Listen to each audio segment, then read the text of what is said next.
अर्थात व्यवसायात सर्वात कमी यशस्वी ठरलेला समुदाय म्हणजे मराठी समाज, मुख्यतः ऐतिहासिक आणि सांस्कृतिक कारणामुळे. अगदी बरोबर बोलला. 20 वर्ष अगोदर जेव्हा मी बाबांना विचारलं, की "बाबा तुम्ही बिझनेस सुरू का नाही केला?" तर मला बाबा म्हणाले, की "यार माझे वडील शेतकरी होते आणि शिक्षण हा एकमात्र सोल्युशन होता to get out of poverty."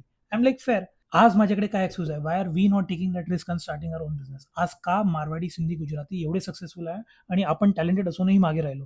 And I think fundamentally it boils down to one thing which is mindset shift. तुम्हाला नोकरी करायची करा, काही त्रास नाही. But at least stop looking down on people who have taken that risk and started their own business.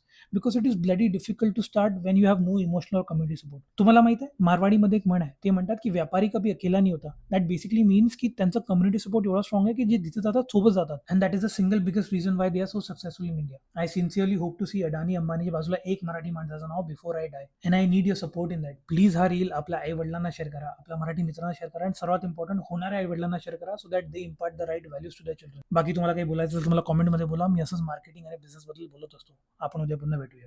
Okay.